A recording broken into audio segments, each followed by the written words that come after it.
Hello friends, Kuldeep sir के नाम से इस यूट्यूब चैनल में आप सभी का हार्दिक स्वागत है, अभिनंदन है। वीडियो की अगली कड़ी में एक नए एमसीक्यू वीडियो लेके आए हैं जो बाबा फरीद, नॉर्सेट, ईएसआईसी सभी एग्जाम के पॉइंट ऑफ व्यू से इंपॉर्टेंट रहते हैं। तो देखते हैं वन बाय वन।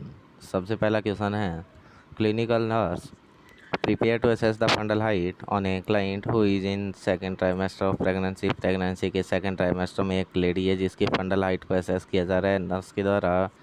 जब उसने फंडल हाइट को मेज़र किया तो फंडल हाइट को मेज़र करते टाइम नर्स क्या एक्सपेक्ट करेगी इस मेज़र से रिलेटेड कि ये फंडल हाइट जो है ये उसके जेस्टेशनल एज से कम होगा, ज़्यादा होगा, उसके अप्रोप्रिएट होगा, उस तरीके से क्या एसेस करोगे आप। तो पहला ऑप्शन है be less than gestational age, जो उसकी जेस्टेशनल एज है यानी कि इतने टाइम का उसका प्रेगनेंसी है उससे कम होगा। को रिलेट विद जेस्टेशनल एज के लगभग बराबर होगा, जेस्टेशनल एज से ज़्यादा होगा, या no relation to gestational age जो है यानी इतने टाइम का उसका जो प्रेगनेंसी है उससे उसका कोई रिलेशन नहीं होगा। तो क्या होगा यहाँ पे, तो relate with the gestational age के साथ में क्या करेगा, ये को रिलेट करेगा। क्या करेगा, को रिलेट विद जेस्टेशनल एज। ये राइट आंसर रहेगा, है ना। तो until the third trimester the measurement of fundal height will on average correlate with the gestational age, यानी कि थर्ड ट्राइमेस्टर तक क्या होता है जो फंडल हाइट का हम जो मेजरमेंट करते हैं वो एवरेजली क्या रहता है, जेस्टेशनल एज के साथ में कोरिलेट करता है। नेक्स्ट क्वेश्चन है, प्रेग्नेंट क्लाइंट टेल एक nurse that she felt wetness on her peri pad, यानी कि उसका जो पैड वाला जो एरिया है, पेरी का मतलब चारों तरफ, पैड यानी कि जो पैड है उसका, उस पैड के चारों तरफ उसको क्या हो रहा है, वेटनेस यानी गीला फील हो रहा है कुछ क्लियर फ्लूइड के द्वारा। उसने इमीडिएटली ये बात जब क्या किया, प्रेग्नेंट क्लाइंट ने नर्स को बताया, तो नर्स इमीडिएटली क्या कर रही है, उसके पेरिनियम को देख रही है, इंस्पेक्ट किया, और इंस्पेक्ट करने बाद में नोट किया कि वहाँ पे क्या प्रेजेंट है, अम्बिलिकल कॉर्ड प्रेजेंट हो रखा है। क्या प्रेजेंट हो रखा है, अम्बिलिकल कॉर्ड प्रेजेंट हो रखा है। इस कंडीशन में इनिशियल एक्शन क्या रहेगा, इनिशियल एक्शन क्या रहेगा ये आपने बताना है।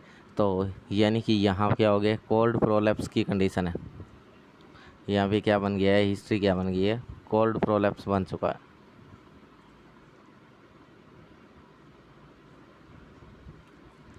यानी कि क्या हो रखा है, जब उसने देखा तो ये बाहर की तरफ जो क्या हो रखी थी, अम्बिलिकल कॉर्ड जो बाहर की तरफ प्रेजेंट हो रखी है, इसका मतलब है कि इसको क्या हो रखा है, कोल्ड प्रोलैप्स हो रखा है। कोल्ड प्रोलैप्स रखा है। कोल्ड प्रोलैप्स के पेशेंट के अंदर सबसे पहले नर्स क्या करेगी, तो नर्स ने क्या करना होता है, ट्रेंडलैनबर्ग पोजीशन देनी होती है। नर्स की सबसे पहले रिस्पॉन्सिबिलिटी होती है, या सबसे पहला काम क्या होता है, अगर कोल्ड प्रोलैप्स का आपके पास पेशेंट है तो उसको क्या करोगे आप, ट्रेंडलैनबर्ग पोजीशन दोगे। ट्रेंडलैनबर्ग पोजीशन देने का मतलब क्या होता है, तो ट्रेंडलैनबर्ग पोजीशन इसलिए दी जाती है कि ट्रेंडलैनबर्ग पोजीशन होती क्या है, अगर ऐसी बात करें तो यानी कि जो पेशेंट होता है, पेशेंट ये मान लीजिए पेशेंट का हेड है और ये पेशेंट की लेग वाली साइड है, तो क्या कर देते हो, जो बेड है उस पर क्या कर देते हो, पेशेंट की हेड वाली साइड है वो तो क्या कर दी जाती है, नीचे कर दी जाती है, और लेग वाली साइड को क्या कर दिया जाता है, एलिवेट कर दिया जाता है। ये साइड तो क्या कर देते हैं, एलिवेट कर देते हैं, और ये साइड क्या कर देते हैं, डाउन कर देते हैं। ऐसा करने से क्या होगा, तो ऐसा करने से ये जो एब्डोमिनल कैविटी है, ये एब्डोमिनल कैविटी के ऑर्गन जो है ये क्या होंगे, इधर की तरफ प्रेशर लगाएंगे, और इधर की तरफ प्रेशर लगाएंगे तो यूट्रस से बच्चा भी क्या होगा, इधर की तरफ प्रेशर लगाता रहेगा।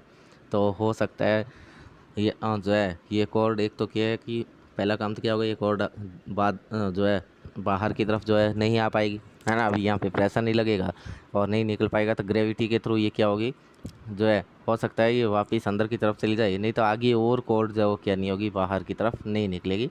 ये पर्पज़ होता है इसका पोजीशन देने का। तो सबसे पहला काम आपने क्या करना है, तो सबसे पहला काम है कि ये कह रहा है, नोटिफाई द फिजिशियन,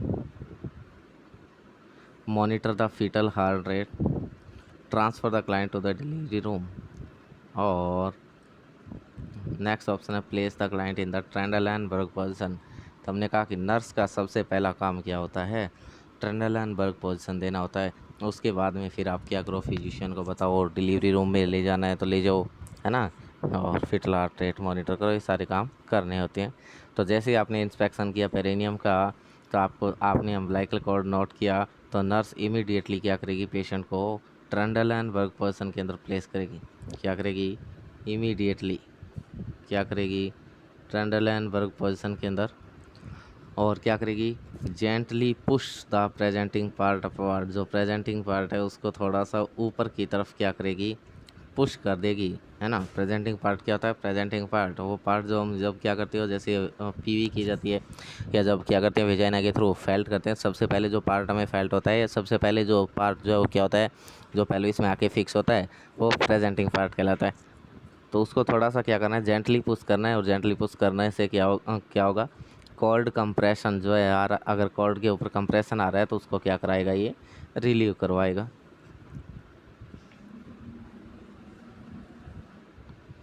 है ना।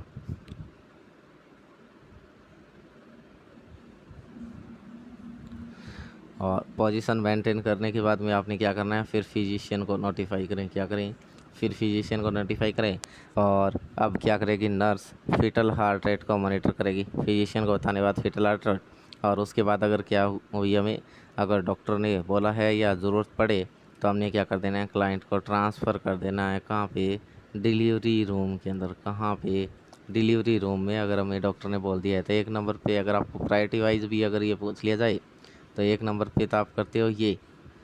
उसके बाद 2 नंबर पे कौन सा काम करना है, अपने फिजिशियन को बताएं। 3 नंबर पे आप मॉनिटर करें फिटल हार्ट रेट। और अगर डॉक्टर ने बोल दिया है तो 4 नंबर पे आप क्या कर दें, उसको ट्रांसफ़र कर दें डिलीवरी रूम के अंदर, है ना।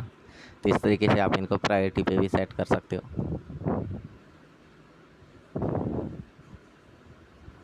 नेक्स्ट चलते हैं आगे की तरफ। नेक्स्ट क्वेश्चन है, a nurse admit a newborn infant to the nursery. एक नर्स ने न्यूबॉर्न इन्फेंट को नर्सरी के अंदर एडमिट किया। On assessment of the infant, infant को जब असेस किया गया, nurse palpate the anterior fontanelle. Nurse ने क्या किया, पालपेट करके देखा, किसको, एंटीरियर फोंटानेल को, किसको, एंटीरियर फोंटानेल को पालपेट करके देखा। एंटीरियर फोंटानेल जिसको किस नाम से जाना जाता है, ब्रैगमा के नाम से भी जाना जाता है। किस नाम से जाना जाता है, ब्रैगमा के नाम से जाना जाता है। इन्फेंट है ना, ये क्या है, इन्फेंट के अंदर पालपेट कर रही है। और इन्फेंट जो है ये कब तक होता है, तो इन्फेंट जो है ये 0 से 1 साल तक की उम्र का जो होता है उसको क्या बोलते हैं हम, इन्फेंट बोला जाता है, 0 से 1 साल।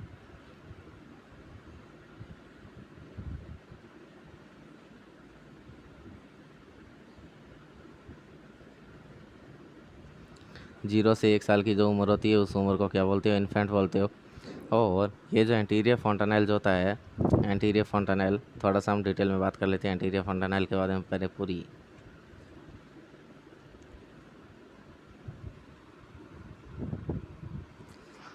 फोंटानेल की बात करें, फोंटानेल, तो फोंटानेल होता क्या है ना। तो फोंटानेल क्या होता है, a wide gap, a wide gap in between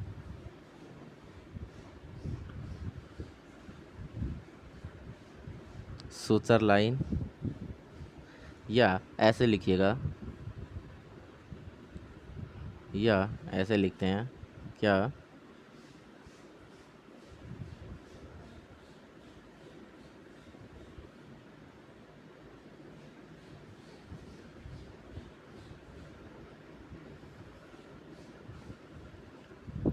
क्या ऐसे लिखते हैं हम,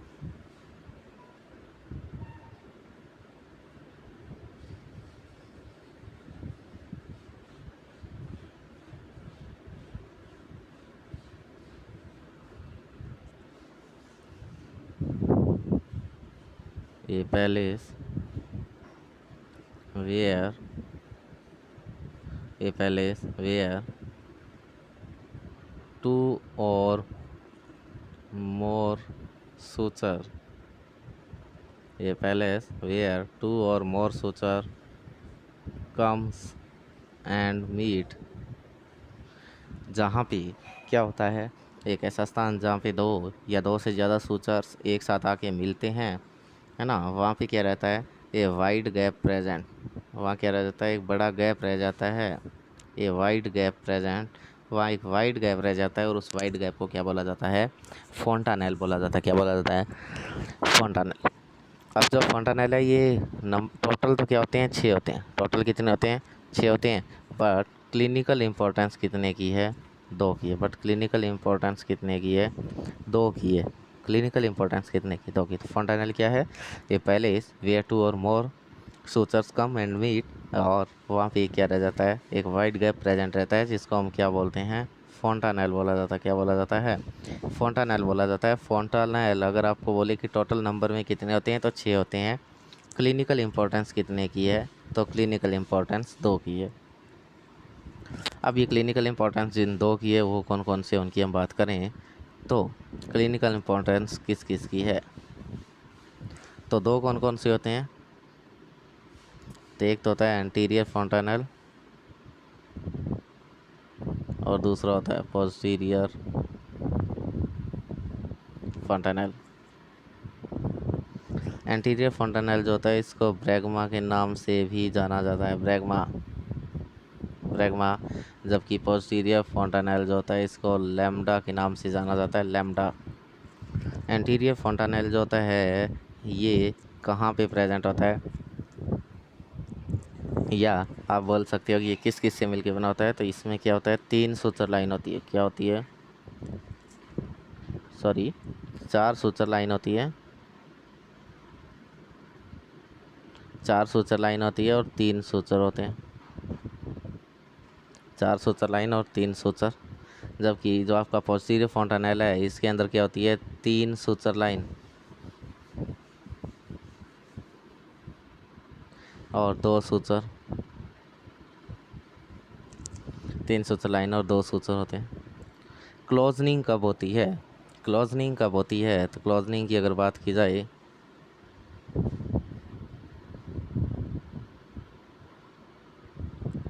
क्लोजनिंग की अगर बात करें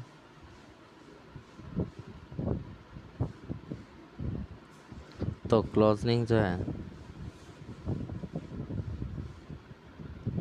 क्लोजनिंग, तो क्लोजनिंग जो है ये कब होता है? 12 से 18 महीने पे क्या होता है? क्लोज होता है। 12 से 18 महीने पे। जबकि जो पोस्टीरियर फोंटानेल होता है ये क्या हो जाता है? लगभग 1.5 मंथ पे।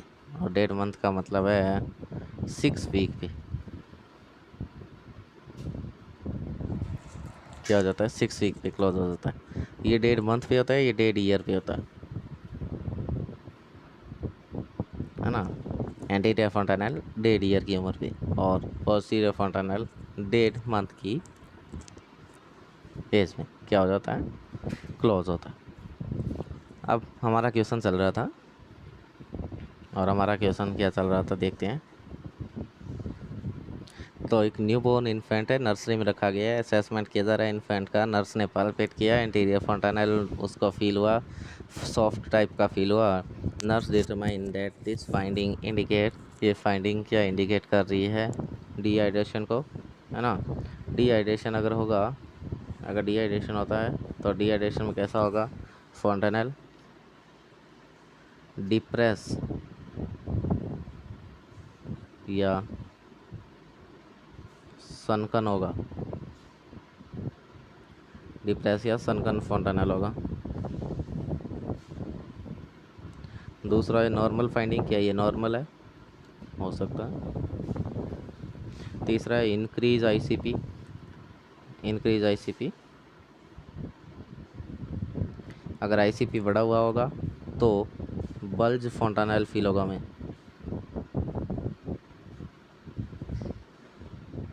बल्जिंग फोंटानेल देखने को मिलेंगे। बल्जिंग का मतलब है यानी फोंटानेल उभरा हुआ होगा। और डिक्रीज इंट्राक्रैनियल प्रेशर, है ना। तो क्या होगा? आंसर क्या होना चाहिए? नॉर्मल फाइंडिंग है। एक ऐसी फाइंडिंग है अगर सॉफ्ट सॉफ्ट फील हो रहा है, ये नॉर्मल फाइंडिंग है ना। अगर एंटीरियर फोंटानेल नॉर्मली क्या होता है? 2 से 3 सेंटीमीटर विड्थ के अंदर होता है। 3 से 4 सेंटीमीटर इसकी क्या रहती है? लेंथ होती है।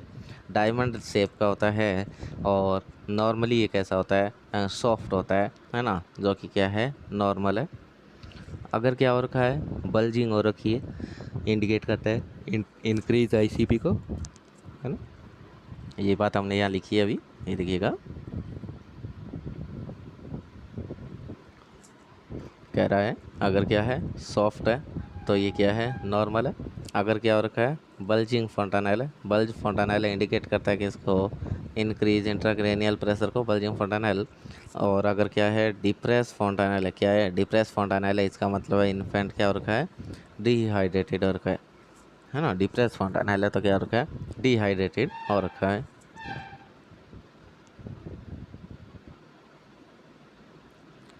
नेक्स्ट क्वेश्चन है client with acquired immunodeficiency syndrome, AIDS के साथ में एडमिट हुआ है हॉस्पिटल के अंदर, chills, fever, non productive cough and pleuritic chest pain की कंडीशन है। पेशेंट जो है उसको डायग्नोस हुआ है कि उसको न्यूमोसिस्टिस जीरोवेसी न्यूमोनिया हो रखा है, और क्लाइंट को आईवी पेंटामिडिन शुरू कर दिया गया है। क्या शुरू कर दिया है पेशेंट को आईवी पेंटामिडिन, पेंटेम 300 नाम से इंजेक्शन जो मेडिसिन है वो शुरू कर दी गई है intravenously. Which of the following should the nurse plan to carry out to safely administer the medication, कौन सी जो है नीचे दिए गए जो है बातों में से नर्स क्या करेगी उस प्लान को कैरी आउट करेगी मेडिसिन को सेफली एडमिनिस्टर करने के लिए। सबसे पहले infuse over 1 hour and allow the client to ambulate, 1 घंटे के अंदर जो है इन्फ्यूज़ करेगी और उसके बाद में क्लाइंट को एम्बुलेट करने का बोलेगी। Infuse over 1 hour with the client in a supine position, client को सुपाइन पोजीशन में लेटाएगी और उसके साथ में 1 घंटे में पूरा कर देगी मेडिसिन को। Administer over 30 minute with a client in A reclining position, patient को रिक्लाइन पोजीशन के अंदर रखेगी और 30 मिनट के अंदर पूरा कर देगी। And administer by IV push over 15 minute, 15 minute के अंदर पेशेंट को सुपाइन पोजीशन के साथ में कंप्लीट कर दिया जाएगा। तो क्या करेंगे, तो हमने क्या करना है पेशेंट को सुपाइन पोजीशन में लेटाना है और धीरे धीरे देना है, लगभग 1 घंटे के अंदर क्या करना है इस इन्फ्यूज़न को पूरा करना होता है ना। क्या है जो आईवी पेंटामिडिन जो होती है ये क्या करनी होती है, हमें 1 घंटे में पूरा करना होता है और पेशेंट को सुपाइन पोजीशन में लेटाना होता है। ऐसा क्यों, ताकि क्या किया जा सके मिनिमाइज़ किया जाए किसको, सीवियर हाइपरटेंशन की कंडीशन को। क्या करेगी, सीवियर हाइपरटेंशन हो सकता है और डिसअरिथमिया की कंडीशन हो सकती है। उस कंडीशन को मिनिमाइज़ करने के लिए हम क्या करते हैं पेशेंट को सुपाइन पोजीशन के अंदर लेटा के रखते हैं।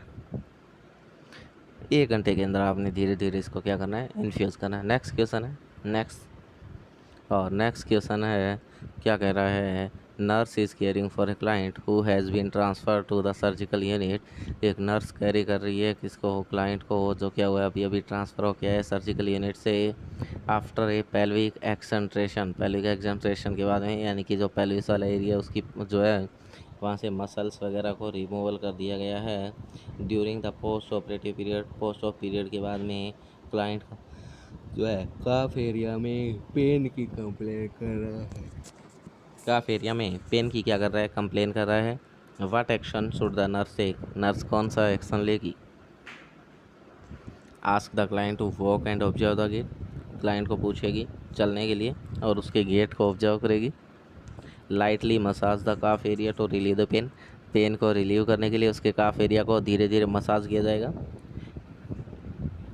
चेक, जो काफ एरिया जो है उसका क्या करना है टेम्परेचर, कलर, साइज चेक करना है कि वहाँ कोई स्वेलिंग तो नहीं आ रखी है, रेडनेस वगैरह, ब्लूइश कलर वगैरह तो नहीं हो गया है, टेम्परेचर बढ़ा हुआ तो नहीं है उस एरिया का।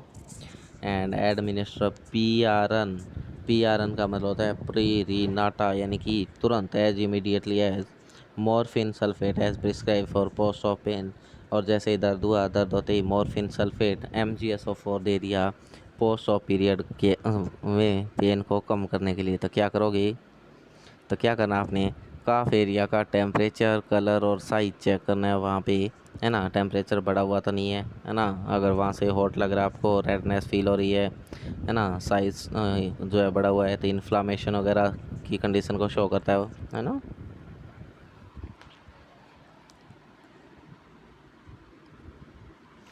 नेक्स्ट क्वेश्चन है the nurse monitor for post op client for complication such as DVT, D vein thrombosis हो गया पेशेंट को, है ना। क्लाइंट मॉनिटर किया जा रहा है पोस्ट ऑफ क्लाइंट किसके लिए, कॉम्प्लिकेशन के लिए, कि उसको क्या नहीं हो गया हो, कहीं DVT तो नहीं हो गया है, पल्मोनरी एम्बोलाई तो नहीं हो गया, वुंड का इन्फेक्शन तो नहीं हो रखा है, pain in the calf area could indicate a deep vein thrombosis, और काफ एरिया के अंदर उसका जो पेन हो रहा है वो क्या डीप वेन थ्रोम्बोसिस को इंडिकेट कर रहा है, ये बातें आपने पता लगानी है। तो सबसे पहला ऑप्शन है चेंज इन कलर, टेम्परेचर और size of the clients calf could also indicate the complication, यानी कि कलर के अंदर, टेम्परेचर के अंदर, साइज़ के अंदर क्लाइंट के क्या हो रहा है, अगर पेन हो रहा है तो ये इंडिकेट करता है कि हाँ क्या हो गया है, पेशेंट को डीवीटी हो गया। Option 1 and 2 could result in an embolus if in fact the client had a deep vein thrombosis, यानी ऑप्शन 1 और ऑप्शन ये जो 2 है, ये दोनों का रिजल्ट जो है ये एम्बोलस के अंदर देखने को मिलता है। क्या कि क्लाइंट को क्या होगा अगर डीवीटी होगा, है ना, यानी कि इसका रिजल्ट कौन होता है, एम्बोलाई होता है, डीवीटी का एम्बोलाई बनता है और उसकी वजह से आगे कॉम्प्लिकेशन होती है। तीसरा ऑप्शन है administer pain medication for this client complain is not the appropriate nursing action. आपने क्या करना है, पेन मेडिसिन एडमिनिस्टर करना है क्लाइंट को इस कंप्लेन के लिए, क्योंकि ये जो है complain client complain is not the appropriate nursing action, यानी कि इस बात पे जो है नर्सिंग एक्शन लेना अभी कोई अप्रोप्रिएट बात नहीं है और further assessment need to take place, आगे आपने असेस करते रहना है।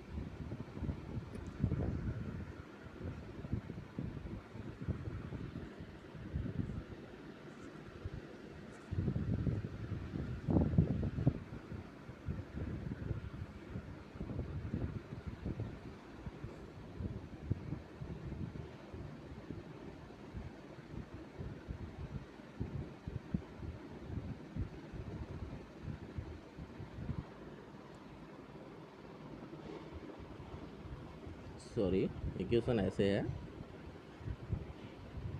ये यहाँ से जो है ये ऑप्शन ए है इसका, ये जो है ये ए ऑप्शन है, ये बी ऑप्शन है, ये सी और ये डी ऑप्शन है।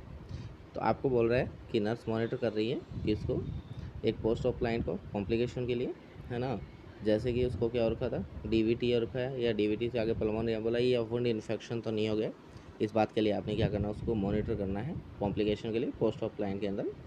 तो क्या है, pain in the calf area code indicate है डीवीटी, डीवीटी यानी कि काफ एरिया के अंदर पेन हुआ और पेन होते ही इंडिकेट करता है कि डीवीटी हो गया, ऐसा नहीं है। चेंजेज इन कलर, टेम्परेचर और size of the clients calf code indicate this complication. हाँ, अगर उसकी काफ मसल्स जो है उनके अंदर क्या हो रखा है, कलर के अंदर चेंज हो जाए, टेम्परेचर चेंज हो जाए, है ना, और जो है साइज स्वेल हो रखी है, वहाँ से इंडिकेट करता है कि वहाँ पे क्या हो सकता है, डीवीटी होने के चांस हो रखे हैं या डीवीटी वहाँ हो चुका है और डीवीटी से आगे पल्मोनरी एम्बोलाई हो सकता है ना। तो ये जो रहता है ये आपका राइट आंसर रहता है, that is right answer B, है ना। Next, a physician prescribe acetaminophen liquid, acetaminophen liquid दिया गया है 450 mg ऑरली प्रत्येक 4 घंटे से। PRN है पेन के लिए, यानी कि जो पेन होता है उसी टाइम दिया जा रहा है। PRN का फुल फॉर्म होता है प्रोरिनाटा, है ना। द मेडिकेशन लेवल रीड, जो मेडिसिन है उसका लेबल जो है उसके ऊपर लिखा हुआ है कि ये 160 mg पर 5 ml के अंदर है, 160 mg पर 5 ml के अंदर है। Nurse prepare how many ml to administer 1 dose, नर्स एक डोज देने के लिए कितने ml तैयार करेगी। देखिएगा डोज कैलकुलेशन का क्वेश्चन है ना, ड्रग कैलकुलेशन का क्वेश्चन रहता है, हमें 450 mg देना है, कितना देना है, 450 mg प्रत्येक 4 घंटे से देना है और हमारे पास जो लेबल आया है वो 160 mg पर 5 ml का आया है। तो कैसे निकालोगे, तो डिज़ायर डोज बटे available dose, desired dose desired dose बटे available dose into ml। Desired dose है हमारी कितनी, 450 mg, 450 mg, अवेलेबल डोज कितना हमारा 160 mg और इनटू अगर बात की जाए तो जो आपका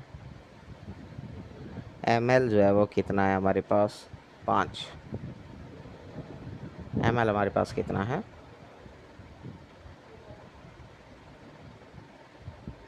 ml जो है वो कितना है 5, ठीक है।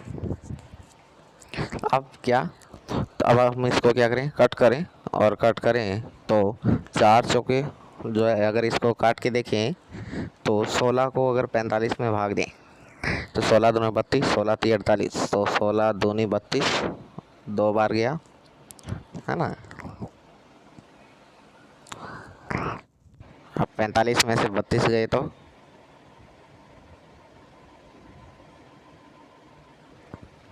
ऐसे नहीं, ऐसे करते हैं हम इसको।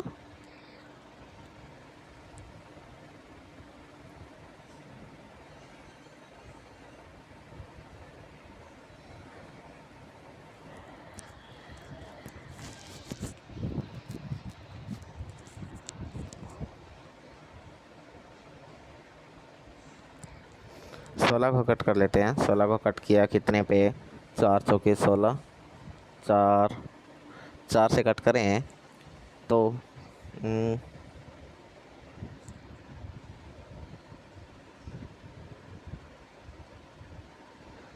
अगर इसको 2 से काटें एक बार तो 2 × 8 = 16,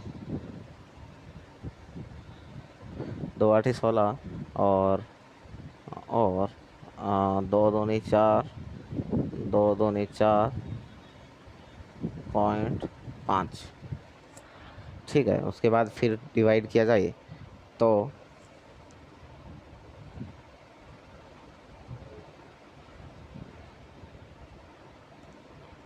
4 से काट लें, 4 दूनी 8, 4 × 5 = 20, बचे 2,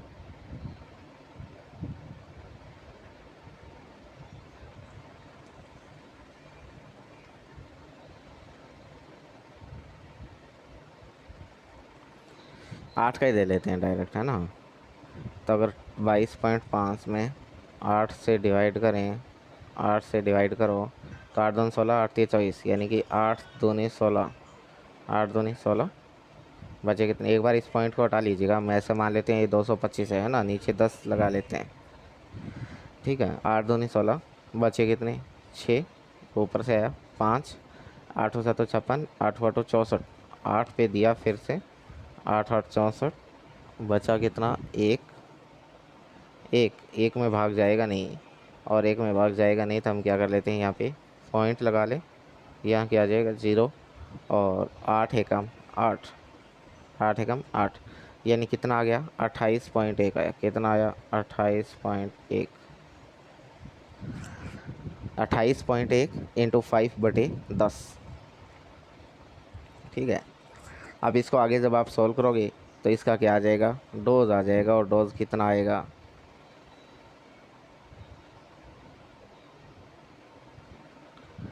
कितना ml आएगा, 14 ml आएगा। कितना ml आएगा, 14 ml आएगा। तो आपने क्या करना है, 14 ml क्या करना है, इसको डोज देना है पेन के लिए, है ना। मेडिकेशन कैलकुलेटिंग फार्मूला काम में लोगे, डिजायर डोज बटे अवेलेबल डोज इंटू वॉल्यूम बोलो या ml बोलो, है ना।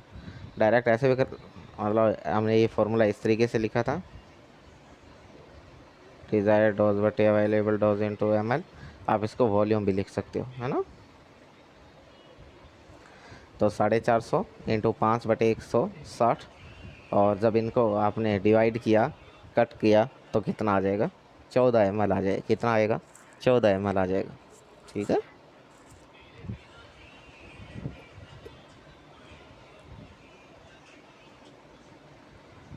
next, a nurse is performing an assessment on a client with diagnosis of chronic angina pectoris। एक पेशेंट जिसका आप असेसमेंट कर रहे हो, क्लाइंट डायग्नोस हुआ है क्रोनिक एंजाइना पेक्टोरिस के साथ में, और पेशेंट को क्या चल रहा है, सोटालॉल ड्रग दी जा रही है, यानी कि बीटा पीस ड्रग ले रहा है वो, 80 mg ओरली ली जा रही है डेली की। कौन सी असेसमेंट जो है, कौन सी असेसमेंट फाइंडिंग है नीचे दी गई में से जो इंडिकेट कर रही है किसको, कि क्लाइंट को क्या हो गया है, मेडिसिन का साइड इफ़ेक्ट आ गया, कि क्लाइंट को क्या हो गया, मेडिसिन का साइड इफ़ेक्ट आ गया। साइड इफ़ेक्ट कौन सा है, तो ड्राई माउथ, पाल्पिटेशन, डायफोरेसिस, या डिफ़िकल्टी इन स्वेलोइंग। यानी कि कौन सी ऐसी बात है जो बता रही है कि इस ड्रग का साइड इफ़ेक्ट है।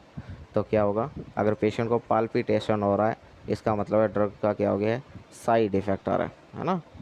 तो बात करें ये ड्रग कौन सी है, तो सोटालॉल जो है, ये आप बोल सकते हो बीटा पीस, एक बीटा एड्रीनर्जिक ब्लॉकिंग एजेंट है। बीटा एड्रीनर्जिक, जिन जिन मेडिसिन के पीछे लोल वर्ड लगता है जिन मेडिसिन के पीछे लॉ वर्ड लगता है वो सारी की सारी कौन सी कैटेगरी की होती है, बीटा ब्लॉकर कैटेगरी के अंदर आती है ना। जैसे एटिनोलॉल है आपकी, है ना, उसी तरीके से आपकी सोटालॉल ड्रग रहता है, ठीक है। बीटा एडिनर्जिक ब्लॉकिंग एजेंट है। साइड इफ़ेक्ट क्या क्या रहते हैं इसके, तो अगर इसके साइड इफ़ेक्ट की अच्छे से बात की जाए तो क्या करती है, ब्रेडिकार्डिया करवाती है। क्या कराती है, ब्रेडिकार्डिया कराती है।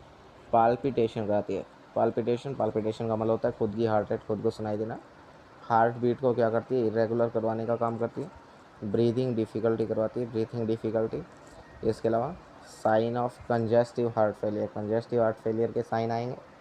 कोल्ड हैंड एंड फीट, हाथ पैर जो है पेशेंट के क्या रहेंगे, ठंडे रहेंगे। जीआई डिस्टर्बेंस देखने को मिलेगा। क्या मिलेगा, जीआई डिस्टर्बेंस।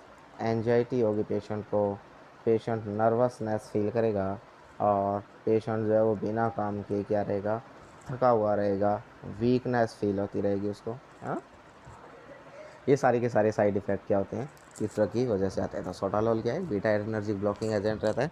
साइड इफ़ेक्ट जो है इसके क्या क्या हैं, तो ब्रेडिकार्डिया करती है, पाल्पिटेशन करवाती है, हार्ट बीट को इरेगुलर करती है, डिफ़िकल्टी इन ब्रीदिंग करवाती है, कंजेस्टिव हार्ट फेलियर के साइन आएंगे, हाथ पैर ठंडे रहेंगे, जीआई डिस्टर्बेंस होगा, पेशेंट को एंजाइटी होगा, नर्वसनेस होगा, पेशेंट बिना काम के थका हुआ रहेगा, वीकनेस फील करता रहेगा। ये सारे के सारे क्या रहते हैं, इसके ड्रग के साइड इफ़ेक्ट रहते हैं। नेक्स्ट क्वेश्चन है, before performing venipuncture to initiate continuous IV therapy a nurse would, यानी कि वेन को पंक्चर करने से पहले क्या किया गया है, जो है यानी कि कंटिन्यूअस आईवी इन्फ्यूज़न शुरू करने के लिए वेन पंक्चर करने से पहले क्या परफॉर्म करेगी नर्स, क्या परफॉर्म करेगी, inspect the IV solution and expiration date, यानी कि जो आपका आईवी सॉल्यूशन जो आपके पास उसको देखेगी कि उसका एक्सपायरी डेट तो नहीं है। अप्लाई ये cool compressors to the affected area, जो अफेक्टेड वाला एरिया है वहाँ पे कूल कंप्रेसर्स लगाएगी, है ना। Secure a padded arm board above the IV site, जो हमारी आईवी साइट है उसके नीचे क्या करेगी, आर्म बोर्ड यानी कि एक गत्ते टाइप स्प्लिंट टाइप जो है वो क्या करेगी, प्लेस करेगी। या apply a tourniquet below the venipuncture site, जो हमारी वेन पंक्चर साइट है उसके नीचे क्या करेगी, टॉर्निकेट लगाएगी, है ना। तो क्या करना होगा आपको, आईवी सॉल्यूशन शुरू करने से पहले, वेन को पंक्चर करने से पहले आप आईवी लाइन शुरू करने जा रहे हैं और उससे पहले आपको कैनोला लगाना है। कैनोला लगाने से पहले आप क्या करेंगे नर्स के तौर पे, तो क्या करेंगे आप, तो सबसे पहले आप क्या करेंगे, जो आपका आईवी सॉल्यूशन है उसको आप क्या करेंगे, देखेंगे कि वो कहीं एक्सपायर तो नहीं हो रखा है। टॉर्निकेट को कभी कैनोलाइजेशन साइड से नीचे तो हम बांधते नहीं, ऊपर की साइड पे बांधना होता है। आर्म बोर्ड जो है ये सिक्योर करने की ज़रूरत नहीं है आईवी साइड के ऊपर, है ना, ऊपर की तरफ सिक्योर काई को करेंगे, है ना, नीचे भले ही कर सकते हैं या उस साइड के ऊपर। और कूल कंप्रेसर्स लगाने का तो कोई काम ही नहीं होता, हॉट कंप्रेसर्स लगाए जाए तो ठीक है। The IV solution should be free of particle or precipitate to prevent trauma to vein or thromboembolic event. In addition, the nurse avoid administering IV solution, है ना, यानी कि क्या करना होता है, अपने सॉल्यूशन को देखना होता है कि उसमें कहीं पार्टिकल्स वगैरह तो आपको नहीं दिख रहे हैं। कूल कंप्रेसर्स तो वैसा कॉन्स्ट्रिक्शन करवाता है, ये तो आपने वैसे भी नहीं लगाना है ना, इससे वेन आपको कम दिखने लग जाएगी, छोटी हो जाएगी। और आर्म बोर्ड जो है वो क्या किया जाता है, अप्लाई किया जाता है after IV started, IV start करने के बाद लगाया जाता है, पहले तो वैसे ही नहीं लगाते, है ना, और अगर ज़रूरत होती है तो लगाते हैं। और टॉर्निकेट जो होता है वो अबोव लगाया जाता है, नीचे नहीं लगाया जाता, है ना। Next question, a nurse is caring for a client who had an allogenic liver transplant. Nurse carry कर रही है क्लाइंट को और क्लाइंट जो उसको क्या हुआ है, एलोजेनिक लीवर ट्रांसप्लांट किया गया है और वो क्या ले रहा है, टेक्ट्रोलीमस ड्रग ले रहा है डेली की daily, tacrolimus. Which finding indicate to the nurse that the client is experiencing an adverse reaction of medicine. कौन सी नीचे दी गई फाइंडिंग है वो बता रही है कि जो मेडिसिन ले रहा है टेक्लोरिमस उसका एडवर्स रिएक्शन हो गया है पेशेंट को, है ना। एलोजेनिक लिवर ट्रांसप्लांट क्या होता है, एलोजेनिक और जो है ये जो हम ट्रांसप्लांटेशन करते हैं, है ना, वो एलोजेनिक वहाँ से ग्राफ्ट का टाइप है। तो हाइपोटेंशन, हाइपोटेंशन एडवर्स इफेक्ट है, फोटोफोबिया, प्रोफ्यूज स्वेटिंग, या डिक्रीज इन यूरिन आउटपुट। तो कौन सा साइड इफेक्ट रहेगा, एडवर्स इफेक्ट रहेगा टैक्रोलिमस का? तो डिक्रीज इन यूरिन आउटपुट, अगर यूरिन कम आ रहा है इसका मतलब है कि पेशेंट को क्या हो गया, एडवर्स रिएक्शन हो गया है कि इसका टैक्रोलिमस जो था। तो टैक्रोलिमस जो रहती है एक इम्यूनोसप्रेसेंट मेडिसिन है जो क्या करती है, यानी कि बचाने का काम करती है, प्रोफाइलेक्सिस के तौर पे काम में लेते हैं कि ऑर्गन रिजेक्ट ना हो जाए कहीं, है ना, ऑर्गन रिजेक्शन ना हो जाए। और इसके साइड इफ़ेक्ट जो है वो क्या क्या रहेंगे, तो हेडेक होगा, ट्रेमर होगा, insomnia, paraesthesia, diarrhoea, nausea, constipation, vomiting, abdominal pain and hypertension. क्या होगा, तो क्या होंगे, हाइपर, यानी कि साइड इफ़ेक्ट क्या क्या होता है, हेडेक करवाता है, ट्रेमर करवाती है, इंसोम्निया करवाता है, paraesthesia, diarrhoea, nausea, constipation, vomiting, abdominal pain and hypertension. जो एडवर्स रिएक्शन या जो टॉक्सिक इफेक्ट होते हैं उसके अंदर क्या कराती है, नेफ्रोटॉक्सिसिटी करती है और प्लूरल एफ्यूजन करती है ना। नेफ्रोटॉक्सिसिटी नेफ्रॉन को डैमेज करवाती है और प्लूरल एफ्यूजन करवाने का काम करती है ना। जो हमारा प्लूरल एरिया, प्लूरा, उसके अंदर क्या होता है, फ्लूइड भर जाना, है ना, प्लूरल एफ्यूजन। और नेफ्रोटॉक्सिसिटी की वजह से आगे क्या हो सकता है, सीरम क्रिएटिनिन का लेवल बढ़ सकता है, यूरिन आउटपुट क्या हो सकता है, डिक्रीज हो सकता है। तो यूरिन आउटपुट का कम होना क्या है, या सीरम क्रिएटिनिन लेवल बढ़ना, ये क्या है, एडवर्स इफेक्ट है किसका, टैक्रोलिमस का, है ना। तो आज के लिए हमारे क्वेश्चन यहीं तक थे। नेक्स्ट वीडियो की कड़ी में हम और अच्छे क्वेश्चंस लेके आएंगे। सो अगर आपको वीडियो पसंद आया हो तो चैनल को लाइक करें, शेयर करें एंड सब्सक्राइब करें। Thank you.